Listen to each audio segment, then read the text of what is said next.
கர்த்தருக்கு ஸ்தோத்திரம். கடந்த சில நாட்களாக வைரலாகி கொண்டு வருகிற ஒரு விஷயம், பூமியின் கடைசி செல்ஃபி. பூமியிலே கடைசியாக இருக்கிற மனிதன் எடுக்கிற செல்ஃபி எப்படி இருக்கும் என்கிற புகைப்படம் இன்றைக்கு உலகம் முழுவதும் வைரலாகி கொண்டு வருகிறது.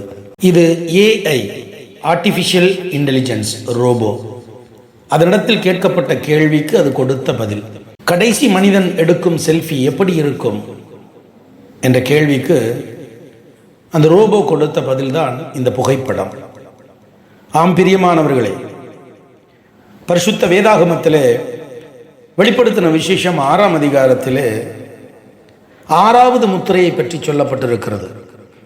இந்த 6வது முத்திரை சம்பவிக்கும் பொழுது என்ன நடக்கும் என்று வேதத்தில் எழுதப்பட்டிருக்கிறதோ அதைத்தான் இந்த ரோபோவும் சொல்லுகிறது.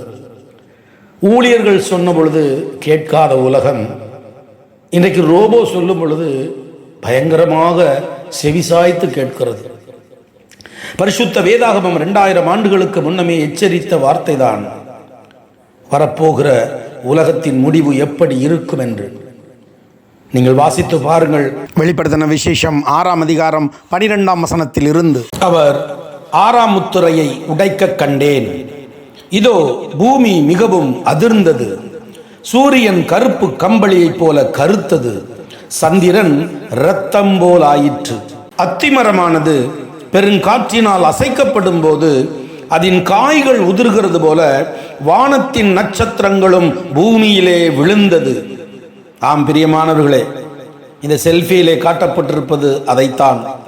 ஒரு மனிதன் செல்ஃபி எடுக்கிறான், அவனுக்கு பின்புறத்திலே நட்சத்திரங்கள் எரிந்து விழுந்து கொண்டிருக்கிறது, பூமி அக்கினியினால் சுட்டெரிக்கப்பட்டு கொண்டிருக்கிறது.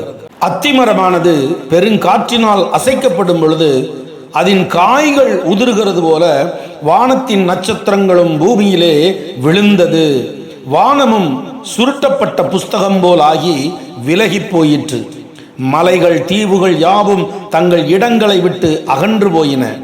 பூமியின் ராஜாக்களும் பெரியோர்களும் ஐஸ்வர்யவான்களும் சேனை தலைவர்களும் பலவான்களும் அடிமைகள் யாவரும் சுயாதீனர் யாவரும் பர்வதங்களின் குகைகளிலும் கண்மலைகளில் ஒளித்துக் கொண்டு பர்வதங்களையும் கண்மலைகளையும் நோக்கி, நீங்கள் எங்கள் மேல் விழுந்து சிங்காசனத்தில் மேல் வீற்றிருக்கிறவருடைய முகத்திற்கும் ஆட்டுக்குட்டியானவருடைய கோபத்திற்கும் எங்களை மறைத்துக் கொள்ளுங்கள்.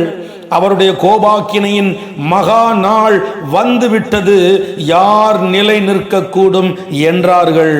ஆம் பிரியமானவர்களே, அந்த மகா பெரிய கோபாக்கினை நாளுக்கு தப்புவிப்பதற்காக இந்த கிருபையின் காலம் கொடுக்கப்பட்டிருக்கிறது. இந்த கிருபையின் காலத்தை வீணடித்து விட வேண்டாம். கர்த்தருடைய வருகை சமீபமாக இருக்கிறது. நானும் என் வீட்டாருமோ என்றால் கர்த்தரையே சேவிப்போம் என்று சொன்னபடி நாம் கர்த்தரை சேவித்து அவருடைய வருகைக்கு ஆயத்தமாகவே இருந்து வருகையிலே காணப்பட பரலோகத்தை சுதந்தரிக்க கர்த்தர் கிருபை செய்வாராக. நம்முடைய எல்லா பாவ சாப கட்டுகளிலிருந்து விடுதலை தரும்படியாக தன்னுடைய விலையேற பெற்ற இரத்தத்தை சிந்தி தன்னுடைய விலையேற பெற்ற ஜீவனை கொடுத்து நம்மை மீட்டெடுத்திருக்கிறார். பிரியமானவர்களே, கர்த்தருடைய வருகை மிக மிக சமீபமாக இருக்கிறது.